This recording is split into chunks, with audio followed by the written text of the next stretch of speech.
boxing, but for sport worldwide. I'm going to ask a few questions. I'm going to kick off with Anthony, and we're going to go right straight into it. Do you believe that you can, on April the 29th, knock out Vladimir Klitschko and move up in levels and cement your place as a real heavyweight champion? Yeah, well, knockout is the cherry on top, but to win, whichever way, I think is very possible. And this is a fight that can change from champion to legend overnight, right? And it's a fight that will get the masses out and draw massive attention, and they're the type of fights that can change the that's the type of fight that can change the way people view you in your industry. So as I said, right now I'm IBF heavyweight champion of the world, but now it's about beating the right people to go down in history. But it's not doing it once, it's doing it over and over again. So this is just the start of that legendary campaign. And Vladimir, straight to you, do you believe that you can in some way expose Anthony Joshua on April the 29th as a fighter that's not nearly ready with your level of experience and seasoning? Good afternoon, ladies and gentlemen. First of all, I'm really glad and happy to be here at this stadium. The stadium is famous worldwide, and now Anthony and I will have a chance to perform here on April 29th. And I will describe probably in 5 steps, you know, my dream and what I feel. It's like in the same way, like a boxer cannot punch with 1 finger. Even with 2, he's not strong enough. We have 5, so I have 5 steps. And if I put these 5 steps together, that means make a fist that can punch through anything in life. So, in the first step, my goal and target, to become 3-time world champion. I've been holding myself back for a year and a half, which was first time in my entire 26-year career, and I look forward to be back in the ring and the set to become 3-time world champion. Second, with the second step, all as the consequences. So what is going to happen if Anthony will win this fight? I will congratulate you, and I will congratulate you. When I will win this fight, I will help you to come back. In the third step, obviously I need to have somebody that's going to help me to get myself in the perfect shape. So we'll have sparring partners, my direct competitors that want to knock me out in the ring during the sparring sessions, and we're probably going to look for the same guy, because I'm like, or Anthony like me, same size, same arm length, all the same, different colors, but the rest is the same. So those sparring partners will definitely help me to get in better shape. In the fourth step, you know, I imagine standing in the middle of this stadium, holding those belts in my hands, to all the fans. We're talking about 80, 90,000, who knows, maybe, you know, somebody gonna get in, standing there, we're gonna get it to 100,000. So, I've been fighting in the stadium, or I'm sorry, the arena, where it was 1999, Axel Schulz, German hero. I was walking in the arena with 18,000 sold out Köln Arena. I was booed until the 5th round, but I was cheered up when I was holding my European title in my hands. So I'm imagining, I have imagination in my head and the dream to hold those belts in my hands. And the 5th and the final step, which is very important to me, 5 steps. I'm obsessed with my first step, with my goal to become champion again. Thanks. You say you're obsessed. Is that because of the performance against Tyson Fury? What went wrong that night? And as you said, you've had time out. It'll be a year and a half before you get back into the ring. What makes you believe that you can perform again at that level and regain those world heavyweight titles? I would say this setback for a year and a half. By the time I'll be standing in the ring here, I'll be 41. So a year and a half break, is it good? Is it bad? I feel it's good. And I feel that my, so far, last performance was not good. I was not holding as usually, like in the past, whatever, 1 years and a half, my hand up after the fight. And I would tell you, my motivation is as high as the sky. If that would be different, probably my motivation wouldn't be as good. But you know what, now I had to wake up. You know, it was just a wake-up call before the big match, because before this big event, and an extravaganza event. And I would remember right now words of Emmanuel Stewart. He always said to me, Vladimir, your signature fights are going to come up. We don't know when it's going to happen, but this man was so right. This is definitely a signature fight for Anthony and for myself. So I look forward. Anthony, there's always been a lot of respect between the pair of you. I know you've worked in Vladimir's camp, and Vladimir said you like the heir apparent. What makes you believe that the time is right for you after your 18 knockout wins and a different sort of experience getting to this stage? What makes me feel that the time is right? I think it's all about winning. At the end of the day, it's another fight.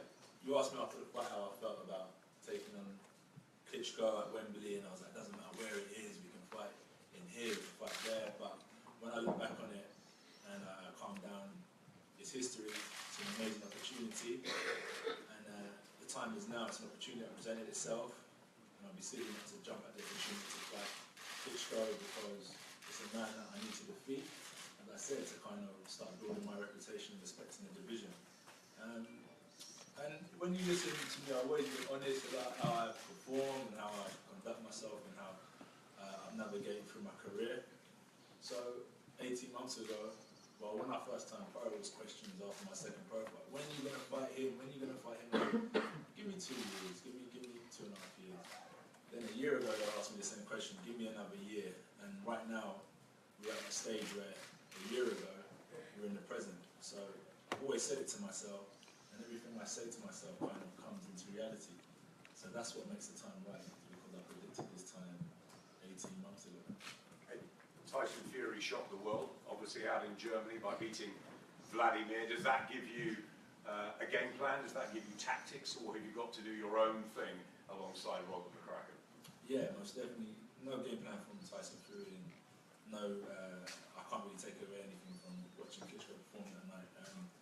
Each fight is different, each performance is different, and when I listen to what Klitschko is saying, he's very motivated and obsessed with performing better than he did in his last fight. So if I can defeat that Klitschko that comes April 29th, will show how great of a champion I'm going to be. So I just got to take the positive from it, no problem. We'll come together and put on a great show. Vladimir, Anthony had Robert McCracken in the corner for the first time, as you saw on Saturday in Manchester. You've had the great Emmanuel Stewart, you've had Jonathan Banks. I know your brother Vitaly's helped you. What's the team for this one? Because it's such a big moment for you. Who's behind you? The same people that you've seen in the past, so nothing's going to be changed. The same team, the right team? Are you calling it wrong? The same right team as it was in the past. And you've been preparing in the same way in Austria, in your camp? I'll be doing and relying my preparation on experience that I gained in the ring, and I'm an expert how to prepare and get myself ready. So I will prepare accordingly. What have you learned from being with Anthony Joshua, both in camp, seeing his development, being at ringside watching him on Saturday, that makes you believe that you will again become world heavyweight champion in front of these 90,000 people here at Wembley? I was, I am, and I will be very complimentary of him. First time I saw him perform here in London, 2012, when he became Olympic champion. So I felt this man is following into my footsteps in a certain way. I've been fighting Olympic champions in the past as Povetkin and Ray Mercer.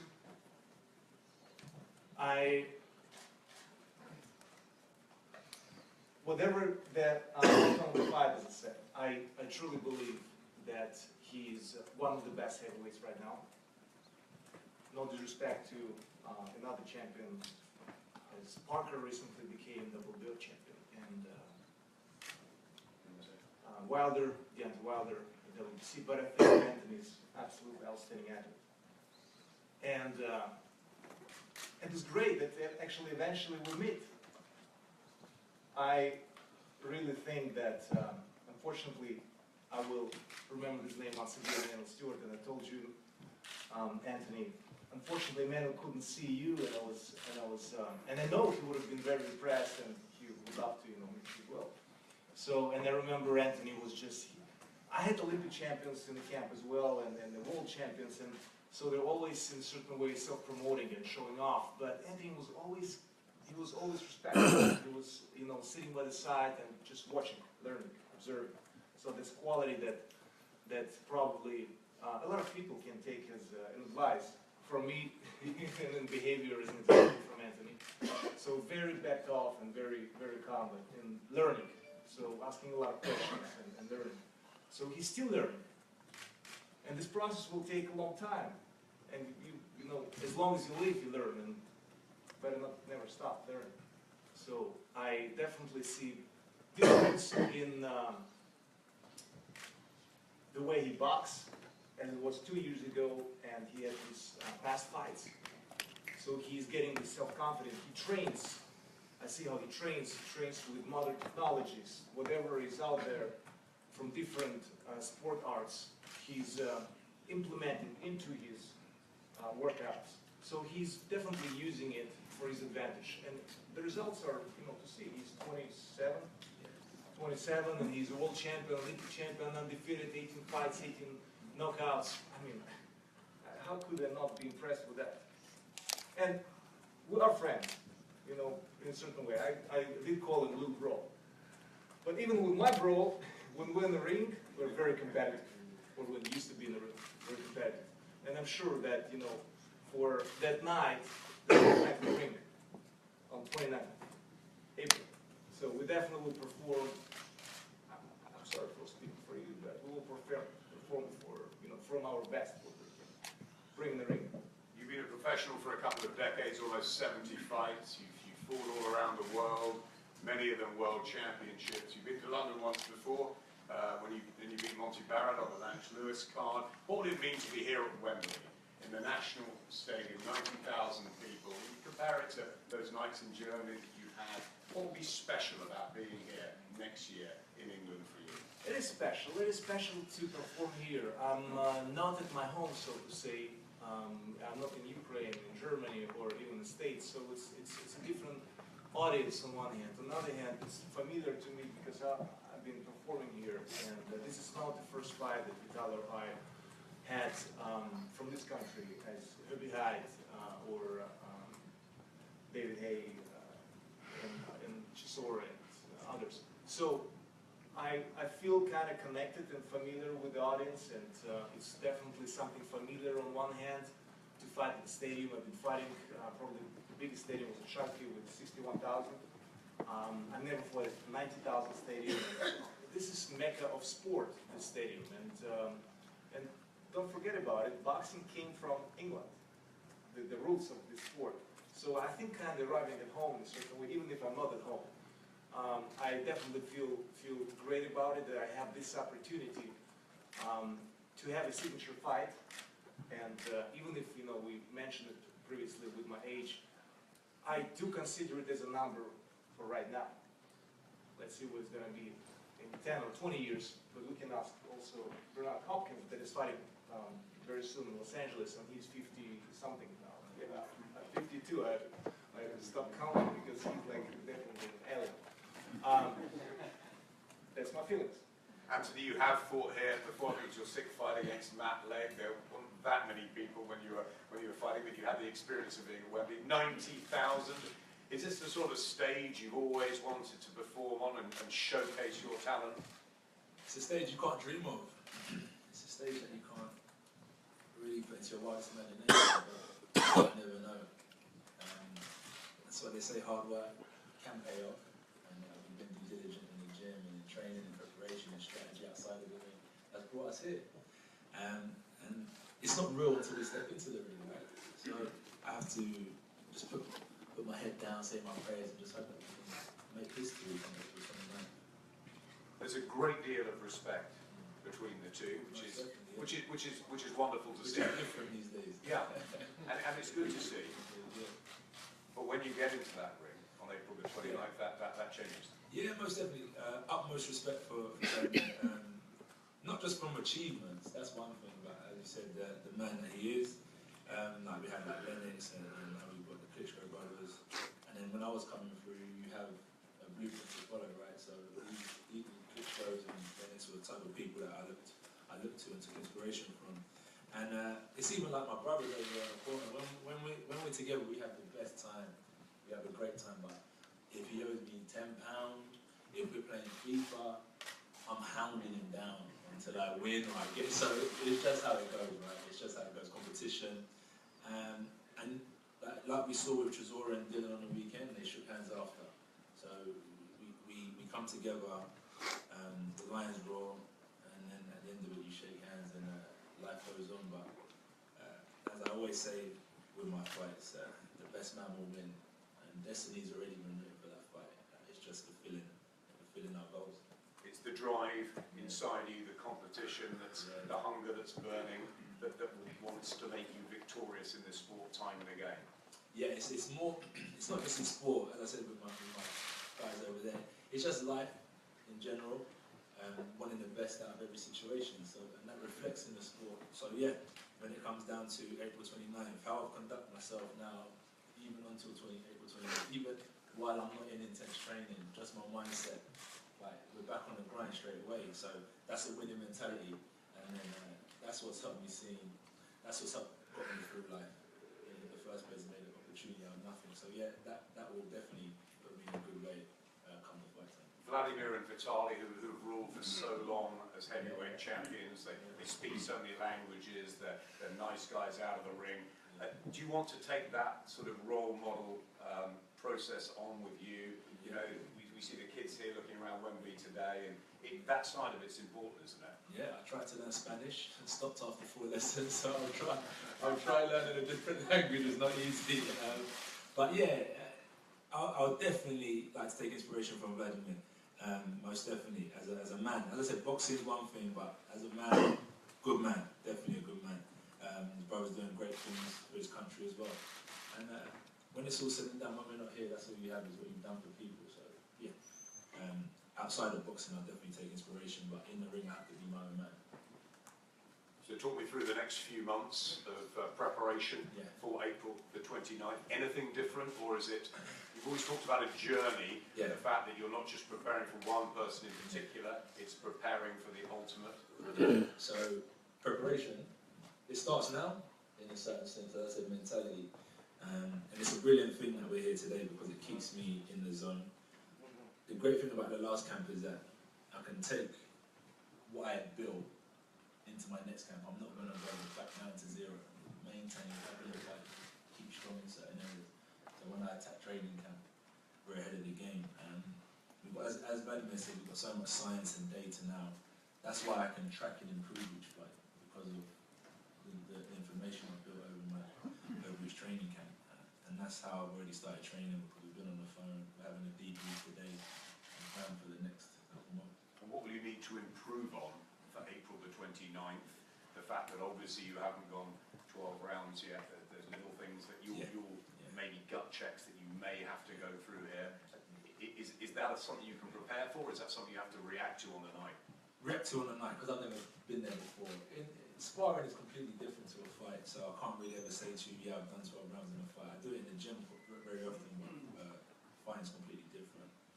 But how I can prepare differently for this fight, I would say, physically I always train to my best capability. so I'll probably say I'm going to step up my game mentally in this game. I know you don't like predictions, especially against a guy you like, but I'm going to ask you anyway. What happens April the 29th?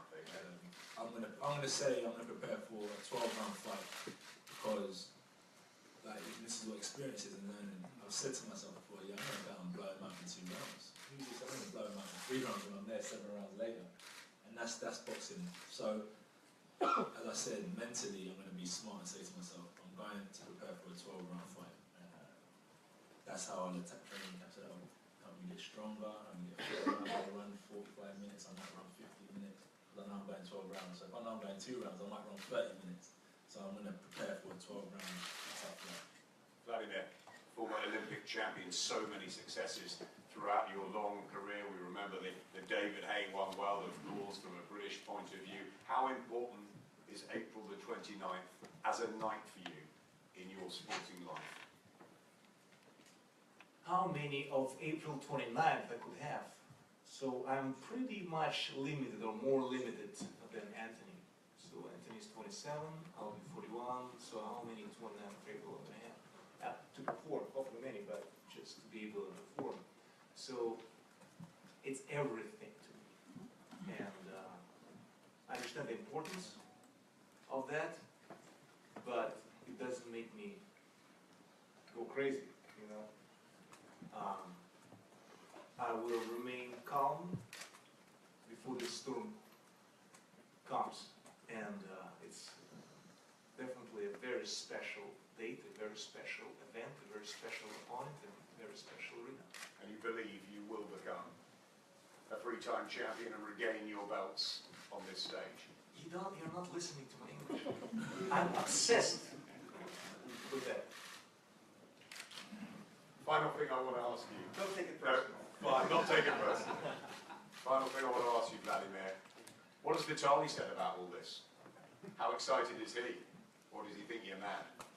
Well, Vitaly just became WBC lifelong champion title, so he's like, yeah,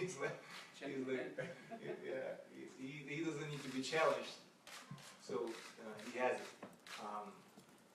He knows that his little bro loves challenges, and he is very excited about it. He looks forward to this fight and this match. And even if he's busy with his job as a mayor, he'll be here on 29th of April and supporting the event, the fight, fans, and television broadcasters that are going to broadcast around the world. So I just want to say, I don't know how many questions you're going to ask me, but I just want to say that it's an amazing thing on first thing that 2 fighters are not actually saying to each other, what am I going to do with you, you know, and all this show and throwing tables and, you know, punching each other in the face before the fight. So we've seen that. This is a different stage and a different level on a lot of occasions. From the stadium to the worldwide view and broadcasting, as I mentioned before. And I think this is about enough of my age, and I've been in the sport for long enough. We're so even in this fight. I would say it's a 50-50. Our size, our strength, whatever the youth and age, as I said, it's just a number, could go any direction. So we have a competitive fight with 2 athletes involved that having pretty much the same qualities, both Olympic champions. Both, one was a champion for a long time, another one is a champion. So I think on different levels, it's a very special event. And I don't know when next time such fight could happen in the heavyweight division. So I'm super excited about it. You probably feel it. I'm on fire. I'm happy. I'm happy that I have this chance to fight on 29th of April. And how many of those Aprils I'm going to have on my side, you know, as an athlete, I don't know. But I look forward to it, and I'm very, very excited about it. You should do it to be excited about it. We certainly feel that energy. Let's bring your manager in, Bernd Conte. Bernd, great to see you again. Obviously, he wants it so much. He's obsessed. Are you? Absolutely, otherwise we wouldn't be here. No doubt. I mean, this is fantastic. I mean, this is, first of all, I have to thank Eddie and then also Anthony's team for very, very constructive professional negotiations for the last couple of weeks. Eddie is an absolute professional. He's not one of these big talkers like other promoters. He performs. And this was really, really, really a very good negotiation, and we both teams wanted. This is the stage to be. This is probably the most famous stadium in the world. I have very good experiences here. I was in your job here in 1995, also as the executive for Premier TV, nowadays Sky in Germany, and was the commentator for the fight between Oliver McCall and Freddie Bruno, which was a great night here in Wembley. And but at that time I think we had around 30,000 people. Now we will probably have 80,000, 90,000 people and a completely modernized, fantastic stadium, and we're really looking forward to this event. I mean, it's great. It can't be better. How frustrating a year has it been? The on-off, obviously, fights with Tyson Fury, the disappointment of what happened to Vladimir losing. How do you guys rebuild? How do you come to terms with that? I mean, that's more or less a question to Vladimir, and it's also a question to our team at Klitschko Management and K2. I mean, it was very disappointing because Vladimir was ready and trained twice for fights, and each time it was cancelled by Team Fury. Yeah, and that was very disappointing because I think I don't, if anything, for Fury. I don't care about this guy. But I felt very sorry for Vladimir, who was in camp, trained for weeks, and then always the guy who probably knew weeks before that he will never fight, let him fight, and then pull the plug. You know, and that was very, very disappointing. But I mean, we want to look back. It's now for this fight, and this is a different promoter, luckily, and a different team on the opposite side, and I'm sure we have very, very good cooperation and looking forward to a fantastic event. And finally, what about the respect between the pair, which is, it was refreshing, isn't it, to see? As you said, two Olympic champions, world champions, and role models, ambassadors for the sport. I mean, it's so important for this sport, 100%. I mean, we don't want to see what happened at the press conference last week. Nobody needs that. I mean, we need role models for the sport. We want kids to train and box, you know. And this is what's not good for our sport, that you have all. I mean, you guys, I was a long time on the other side. We like things like that happening because this is something to write about, broadcast about. It's funny, but in the end, for the sport and for the athletes, it's not good, not at all. Yeah, those things normally don't happen in soccer, in tennis, in other sports. It happens in boxing, and that's absolutely not good. And here, I mean, it's not necessary because everybody, we here on the dice, the journalists, everybody knows that this is the fight. I mean, this is two top athletes, two super heavyweight Olympic champions performing on a top level. It's a 50-50 fight, as Vladimir said before. I think the same. And this is a promoter's dream come true. Thanks, Bert. Thanks, guys. Thank you, Adam. Just to finally finish on some details about tickets, we're going to be having first 85,000 tickets available, some through coach packages as well. They'll start on Friday, this Friday, to Club Wembley customers, and also released next week. And from the week commencing January the 16th, there'll be a further release of around 40,000 tickets. We're already in discussions with the Mayor of London, Sadiq Khan, who's been very helpful to allow us to get to the 90,000 number. I spoke to his office yesterday, and we'll be making sure we achieve that number, I'm sure. And from our side, I want to thank everybody for just a huge event. I was on the phone with Anthony Joshua this morning, and we were talking about the last 12 months. It's been an incredible 12 months. It was last December when he boxed Dillian White for the British title on a fantastic night at the O2 Arena. He took the gamble to fight Charles Martin on April the 9th at the O2 Arena for the world title, has defended it twice, and has become a huge global star around the world. And it's been a very, very rewarding 12 months. And we always talk about the phases of his career. Well, phase 2 has just ended. at the weekend. We go into phase 3 now. We go into the legacy phase, the phase where you be remembered for being a true champion, for performing on nights at the National Stadium in front of 90,000 people against legends of the division like Vladimir Klitschko. And to echo what Bernd said, and thank you Bernd for everything in this association, it's been a joy to work with you and your team. Vladimir Klitschko is a great role model ambassador, but let me tell you what he is. He is one driven individual, and to listen to him talk and to see the determination in his eyes tells me that this is one hell of a tough fight for Anthony Joshua. I'm keeping my options open. I haven't got round to you yet. We promote each other actually. And we promote the sport. I think I like what Bernd said on a big scale. It's great for the sport.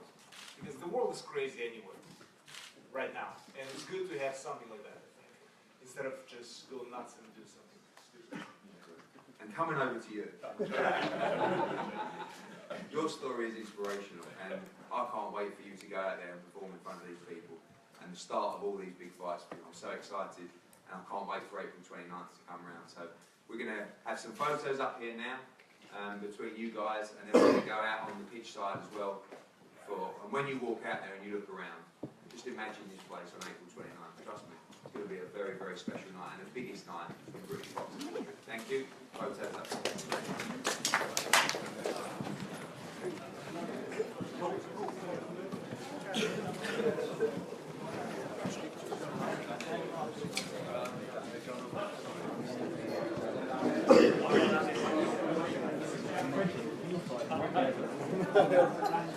Look back at everyone. Bournemouth University. They didn't even finish.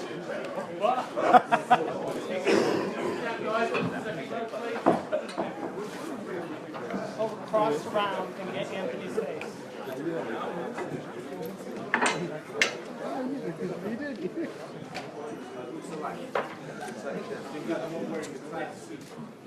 No. Oh no. Go on, Paul.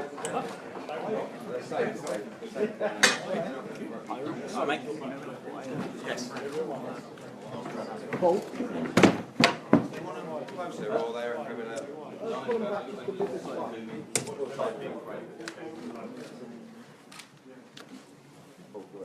And now the guys, Vlad, just move across like that way, please. Josh, a bit further that way, so you're between your feet. That's it.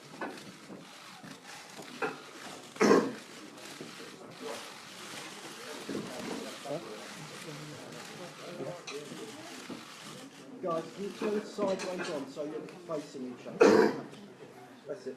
Let just towards Anthony. You just take and move that way. That's it. And one fist up this way, please, guys. That's it. Give it a phone, middle. Down the middle, ready? Legs straight to the front, please. Down the middle here, please. From left to the right, guys. Very good. So everyone gets left. And to the middle, please. Down this way, guys. In the middle, guys, up here.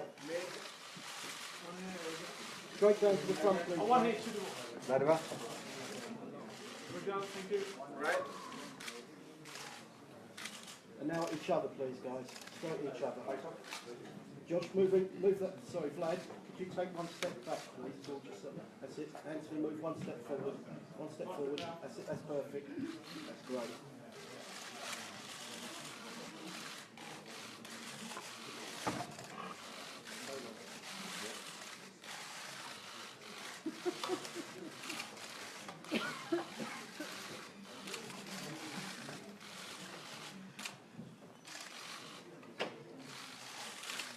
Perfect, Greg. That's good. Right. Pitch side now. Eight. Now, yeah. Eight.